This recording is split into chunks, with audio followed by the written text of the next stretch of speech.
예, 청결한 마음을 위한 렉처 디비나, 6번째 시간입니다. 지난주에는 제가 영상을 못 올려서 죄송하고요. 오늘, 마음입니다. 우리가 지난 5강까지 구약에서의 마음, 또 신약에서의 마음을 배웠고, 이제 오늘은 그 성경 이후, 어, 교회에서 역사적으로 이 마음에 대해서 어떻게 가르쳤는지, 오늘 살펴보도록 하겠습니다. 먼저 화면을 제가 공유하도록 하겠습니다.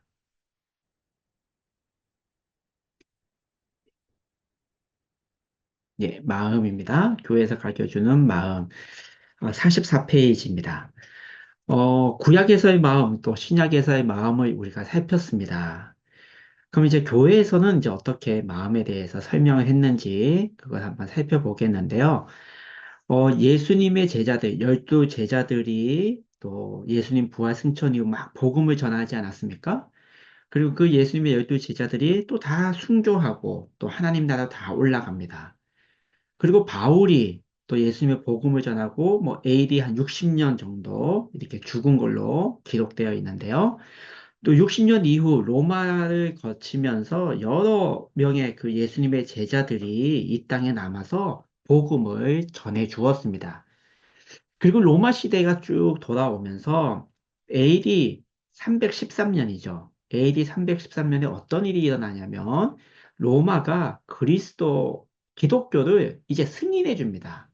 우리 국가의 종교다라고 승인해 줍니다. 이 AD 313년이 굉장히 중요합니다. 313년 때에 왜 중요하냐면 이제 그 이전까지는 기독교가 박해를 받았습니다. 로마 정권으로부터 예수 믿는 사람들 박해받았습니다. 뭐 사자굴에 들어가고 뭐 호랑이의 밥이 되고 그래서 그들의 신앙을 지키기 위해 지하로 들어가지 않았습니까? 카타콤이라고 하는 그래서 예배에 늘 드리며 신앙을 잘 유지해 왔습니다. 그랬던 그 순교가 이제는 굳이 순교하지 않아도 예수님을 믿을 수 있는 세상이 되었습니다. 그게 기독교 승인입니다. 이제 로마의 종교는 기독교다입니다. 어, 한편으로는 기독교가 굉장히 순탄하게 이제 성장하고 전파될 수 있는과 동시에 한 가지가 무엇이었냐면 이제 그 교회에 누가 들어오냐면 로마의 정치인들이 들어옵니다. 그 기독교 공인이 됐으니까는요. 이게 무엇을 의미하냐면 그들이 순수히 예수님만을 바라보고 기독교 교회로 들어오는 것이 아니었다라는 겁니다. 그들이 관계를 맺기 위해 로마 제국의 지도자들이 기독교를 믿고 있으니 그들과 관계를 좀 가져보자 해서 교회로 들어오는 사람들이 점점 많아졌습니다. 이전까지는 예수의 이름이었는데 이제는 그 예수의 이름이 아닙니다. 자신들의 출세를 위해 교회로 들어옵니다. 그렇게 되니 무엇이 됩니까? 기독교인들에게 새로운 삶의 방식이 복음과 조화되지 않는다는 겁니다. 어, 이건 우리가 믿고 있는 예수님의 삶이 아니야라는 거죠. 출세를 위해서 관계를 갖게 되고, 허허허허, 예, 예, 저 예수 믿어요. 우리 잘해봅시다. 뭐 이렇게 되는 분위기? 그게 복음의 삶과 이건 다르다라는 겁니다. 그리고 또 하나가 뭐냐면, 그들이 종말적 기대 속에서 계속 살도록 부름을 받았다는 것. 예수님이 부활 승천하신 이후 내가 곧 이 땅에 오겠다라는 그 말씀. 곧 오겠다. 이제 곧 오시겠지라는 그 믿음으로 종말을 기다렸습니다. 그 종말을 기다렸기 때문에 그들이 순교도 하지 않았습니까? 그리고 그것이 죄로 물든 도시 밖에서만 이제는 가능하다는 것을 그리스도인들이 깨닫게 됩니다. 그런 종말적인 신앙, 그 복음적인 삶이 이제는 로마 교회 안에 승인이 된 이 삶 속에서는 그걸 찾을 수가 없겠구나입니다.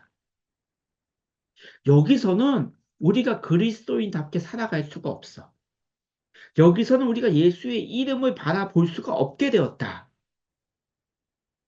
그래서 그들이 찾아간 곳이 어디였냐면 사마리아로 나아갔습니다. 사막으로 나아갔습니다. 이집트 사막을 찾아 나갔습니다. 그래서 시작된 것이 수도승이라고 불리게 됐습니다. 수도승이었습니다. 사막의 교부들입니다. 그 사막의 교부들은 예수의 이름을 갈망했고, 복음적인 삶을 살려고 노력했고, 그리고 종말적인 기대, 예수님이 이 땅에 다시 오실 그날이었습니다. 사막으로 나간 교부들, 사막 교부들이었습니다. 그러면 사막 교부들이 예수의 이름을 더 갈망했던 그 부류가 다 사막으로 나가니 평신도 입장에서는 어디로 누구를 찾아가겠습니까? 사막 교부들을 찾아가게 되는 겁니다. 사막 교부들을 찾아가서 묻습니다. 어떻게 살아가야 될까요? 그러면 사막 교부들이 그들이 깨달은 것을 이야기해 줍니다. 예수님이 이런 말씀을 해 주셨어. 그렇기 때문에 우리는 이렇게 살아가야 됩니다. 라는 얘기를 해 주는 겁니다. 그럼 그 얘기를 듣고 다시 각자의 집으로 돌아오는 사람들이 있고, 아니면 그 사막 교부들과 함께 사막에서 생활하는 사람들이 생겨나기 시작했다는 겁니다. 사막을 찾은 그들은 오로지 자신의 행위와 생각의 동기들을 탐사하는 데 집중하여 혼란하는 마음을, 혼란스러운 마음을 하나님 앞에 낱낱이 자백하는 한편, 마음 안에 있는 죄의 원천에 굉장히 많은 관심을 갖게 됐습니다. 이것이 마음이 청결한 자는 복이 있나니 이 말씀입니다. 그들이 하나님을 볼 것이요. 사막 교부들, 뭐 이게 수도승들, 수행 생활 하시는 분들, 이 수행 생활의 성공의 비결은 예수 이름을 끊임없이 마음에 간직하는 겁니다. 내 마음에 세상의 출세 아냐, 예수의 마음이야. 내 마음 안에는 예수님의 마음이 들어가야 돼. 내 마음의 쓰레기들이 다 씻어내야 돼. 내 죄악들 다 씻어내야 돼. 그리고 그들은 사막에서 기도하며 수행하며 말씀 묵상하며 끊임없이 예수의 이름을 불렀습니다. 고백했습니다. 마음에 간직하기 위해서요. 그래서 흔들림이 없습니다. 그래서 그들은 사막에서 예수님을 만나고 그 사막에서 평생 종말적 신앙으로 그곳에서 살아간 자들이 되었습니다. 이들은 하나님에 관해서 아는 것에서 만족하지 않았습니다. 이들도 이 당시에는 성경 말씀이 66권이 딱 되어 있지 않습니다. 책으로 나오지 않았습니다. 파피루스, 양의 가죽에 적혀져 있었던 말씀들, 그 말씀들을 이들도 외웠습니다. 가지고 있지 못했으니까, 소유할 수 없었으니까 외웠습니다. 끊임없이 외웠습니다. 끊임없이 그걸 기억했습니다. 말씀을 기억했습니다. 그리고 그 말씀을 그들은 머리에서만 아니라 마음에서 간직하려고 끊임없이 마음으로 말씀을 내려보냈습니다. 그리고 자기 마음에 있었던 찌꺼기, 쓰레기들을 다 버리는 이 수행이었습니다. 그들은 하나님과 하나가 되는 말, 하나님과 일치되는 삶을 살기를 원했다는 겁니다. 자, 일치됐다는 거에 뭐냐, 두 가지 의미가 있습니다. 자신의 모든 감각을 다 읽고서 하나님 안에 흡수되어 버리는 글자 그대로 일치, 완전히 하나님 앞 품속에 들어가는 걸 얘기하는 겁니다. 또 하나는 사랑하는 사람과 사랑받는 사람이 서로 상대방과 자기 자신의 강력하게 의식하는 가운데 사랑의 완전한 결합, 너와 내가 하나 결합되는 곳, 이 경험하는 일치이었습니다. 이 두 가지의 일치, 마음의 일치, 하나님과의 일치는 내가 하나님 안에 들어가는 겁니다. 그리고 하나님은 나와 하나가 되게 해주시는 겁니다. 나를 품어주시는 겁니다. 품어주실 때 우리는 이 땅에서 경험하게 되는 겁니다. 경험입니다. 경험. 하나님이 나와 함께하고 계시는구나를 입술로 아니 몸으로 느끼는 겁니다. 우리 믿음의 여정길을 걸어오시면서 하나님이 나와 함께하고 계시는구나를 고백 많이 하지 않으셨습니까? 그것을 그냥 지식으로 느끼며 고백하지 않았습니다. 경험이 되었습니다. 아, 하나님이 나와 함께하고 계시는구나. 이것이 점점 일치되어 가는 겁니다. 이러한 경험이 쌓이면 우리는 어디요? 그리스도 안으로 들어가게 되는 겁니다. 이게 일치였습니다. 수도승들은 사막의 교부들은 우리의 믿음의 선배들은 이것이 신앙의 목적이었고 목표였습니다. 그 일치되는 것, 여기에서 핵심되는 단어가 있는데 그것이 누스입니다. 이 많이 들어보셨죠? 어디서 얘기합니까? 신약에서 얘기하는 마음, 지식과 지적인 그 특정한 부분, 함축적인 의미, 그 뉴스, 이 뉴스가 그리스 신학, 신비 신학의 굉장히 핵심이 되는 용어가 되었습니다. 즉, 마음이 이들에게는 중심이 되었다는 겁니다. 우리가 신약에서의 마음, 카르디아에서 뉴스로 나아갑니다. 지금 우리의 마음은 카르디아입니다. 근데 이것이 딱 두부 자르듯이 이분법적으로 나눠지는 게 아닙니다. 내 마음에 카르디아가 있습니다. 모든 것을 다 느낄 수 있습니다. 그러나 어느 순간 내 마음이 또 다른 마음, 깨닫게 되는 마음, 지식적으로, 지혜적으로 깨닫게 되는 마음, 또 뉴스의 마음으로 갑니다. 아, 하나님의 말씀이 이거였군요. 근데 그 깨달았던 말씀이 지속됩니까? 아니요. 또 카르디아 마음으로 또 우리는 살아갑니다. 이것이 왔다 갔다 하게 되는 겁니다. 그 왔다 갔다 되어가는 그 과정이 하나님을 향해서 일치되어 가는 과정, 우리의 마음이 점점 씻겨가는 겁니다. 무엇으로? 말씀으로 훈련되어 가는 것, 수행되어 가는 과정입니다. 우리는 하나님과의 일치를 향해 이 믿음의 여정길을 걸어가셔야 되고, 하나님과의 일치되는 그 삶이 우리의 신앙의 목적과 목표가 되어야 됩니다. 믿음의 선배들은 이렇게 신앙생활을 했습니다. 아, 그 당시에는 교회 제도가 없었기 때문에 거기에만 집중할 수 있지 않았겠습니까? 라고 얘기하시는 분들도 계시지만, 그럼에도 불구하고 오늘 우리들도 우리의 마음을 다스려야 합니다. 우리의 마음이 카르디아에서 누스로 끊임없이 변해되어 가는 과정이 되어야 됩니다. 이것은 인간의 노력으로 할 수 없습니다. 인간의 지식과 인간의 능력으로 되어 가는 게 아닙니다. 성령님이 비추어 주셔야 됩니다. 그래서 나중에도 다시 우리가 읽었겠지만 마음의 조명입니다. 마음에 비춰주십니다. 무엇으로요? 말씀으로요. 그래서 우리는 이 렉시오 디비나를 통해 우리의 마음을 훈련해야 됩니다.